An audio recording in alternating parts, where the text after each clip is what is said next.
تو یہ فطرت کی اپنی ایک زبان ہوتی ہے جو آپ کو سب کچھ سکھاتی ہے. تو شاعر بنیادی طور پر یہ ادیب آپ کے اندر اسی وقت ہی وہ ہوتا ہے. آپ دیکھیں نا جو گاؤں کا آدمی ہے اس کا مشاہدہ اور تجربہ اتنا رچ ہوتا ہے. آپ شہر میں دیکھیں تو آپ سیاہ رات کسی شہر والے سے پوچھیں تو تصور نہیں کر سکتے نا. اور لیکن یہ ہے کہ میں چونکہ بنیادی طور پر ایک جگہ رک جانے والا آدمی نہیں ہوں. وہ بچپن اور وہ گاؤں اور وہ بچہ تو سٹل میرے اندر ہے, اور جب تک ہے تب تک سمجھ لیں کہ میں زندگی سے اس طرح وابستہ ہوں اور لکھتا بھی رہوں گا. لیکن میں نے اب کتنے ہی دور دیکھے میں پیدل چلنے سے لے کر ہوائی جہاز تک سارا دور آپ نے دیکھا. اسی طرح پیغام رسانی پہلے آپ کو پتہ ہے پیدل جاتے تھے لوگ یا گھوڑوں پہ جاتے تھے. السلام علیکم. اکمل شہزاد گمن آپ کی خدمت میں حاضر ہے. آج میرے ساتھ ڈاکٹر احمد سہیل بسراج صاحب بھی تشریف رکھتے ہیں اور ہم حاضر ہیں جناب نصیر احمد ناصر صاحب کے ہاں.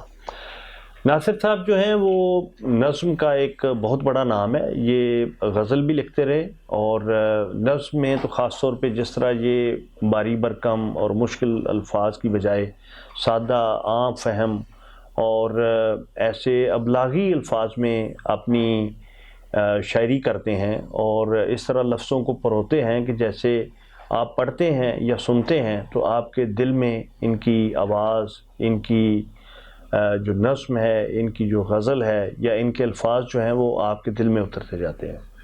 تو بر صغیر پاک و ہند میں جتنے بھی نظم لکھنے والے لوگ ہیں ان میں ایک نمایاں نام جناب نصیر احمد ناصر صاحب کا ہے. جس طرح یہ شاعری کرتے ہیں اسی طرح ان کی بہت ایک مہذب اور جو شائستہ شخصیت بھی ہے. جب بھی ملتے ہیں بہت پیار سے ملتے ہیں اور عام طور پہ انٹرویوز اور میڈیا کانشیس ہیں, تھوڑے میڈیا پہ نہیں آتے, لیکن کوئی بغیر بڑی کسی پلاننگ کے میں اور بسراج صاحب آج ان کے ہاں حاضر ہوئے. تو ان کی بہت مہربانی کہ انہوں نے ہمیں وقت دیا اور وہ ہمارے ساتھ گفتگو کرنے کے لیے راضی ہوئے. بہت شکریہ نصیر صاحب. جی شکریہ آپ کا. آپ خیریت سے ہیں؟ جی میں ٹھیک ہوں. بالکل سے. اچھا ناصر صاحب, میں تھوڑا سا یہ پوچھنا چاہوں گا کہ آپ اپنی ابتدائی زندگی کے بارے میں ذرا بتائیے گا, اور پھر آپ نے نہ صرف نظم میں ایک بڑا نام اور مقام حاصل کیا, آپ پیشے کے اعتبار سے بھی انجینئر ہیں. تو آپ نہ تھوڑا سا ذرا ابتدائی زندگی کے بارے میں ذرا بتائیے گا کہ آپ کہاں دنیا میں تشریف لائے اور آپ کی فیملی کا بیک گراؤنڈ کیا تھا اور لکھنے پڑھنے کی طرف کیسے آئے. گمن صاحب میں ایک گاؤں میں پیدا ہوا, چھوٹا سا ایک گاؤں ڈسٹرکٹ گجرات میں ناگڑیاں. تو وہاں میری پیدائش ہوئی. ایک عام جیسے زمیندار گھرانے ہوتے ہیں ان میں, اور ابتدائی تعلیم بھی گاؤں میں ہی حاصل کی. گاؤں میں اس وقت نہ تو سڑک جاتی تھی نہ بجلی تھی, اور ایک پرائمری اسکول تھا. تو ابتدائی تعلیم جو ہے میرے خیال میں تیسری یا چوتھی جماعت تک میں گاؤں میں پڑھتا رہا. اس کے بعد پھر کھاریاں ایک قریبی جو تحصیل ہیڈ کوارٹر ہے تو وہاں پھر آنا پڑا آگے, چونکہ وہاں پہ ہائی اسکول تھا, پھر کالج تھا کینٹ میں. تو پھر کھاریاں آ گیا. کھاریاں میں پھر ہائی اسکول میں آیا تو بنیادی طور پر پہلی دفعہ میں نے وہ سارا منظرنامہ میرے لیے نیا تھا. اس میں ریل گاڑی آ گئی, ریلوے اسٹیشن آ گیا, جی ٹی روڈ آ گئی, بازار آ گیا, یہ ساری چیزیں جو کہ گاؤں میں نہیں تھی. تو لکھنے پڑھنے کا آغاز زیادہ شوق مجھے ایک اسکول کے زمانے سے ہی ہو گیا تھا. جو استاد تھے بڑے اچھے تھے. کس زمانے کی بات ہے یہ؟ یہ میرے خیال میں میری پیدائش تو 1954 میں ہوئی تھی, 1954 میں. اور اس کے بعد یہ سمجھ لیں کہ 65 میں کھاریاں میں تھا. مجھے یاد ہے جو 65 کی جنگ تھی تو تب میں کھاریاں میں تھا, اور شاید میں اس وقت چھٹی جماعت میں تھا یا پانچویں میں. تو آپ کے گاؤں میں جو زیادہ برادری تھی وہ کن مطلب لوگوں کی تھی جو ذمہ دار تھے, وہ کس؟ ہمارے گاؤں میں دو جو برادری ہیں وہ زیادہ ہیں, جٹ برادری اور گجر برادری. اچھا اچھا. دو یہ جو برادریاں تھیں ان کی زمینیں تھیں زیادہ.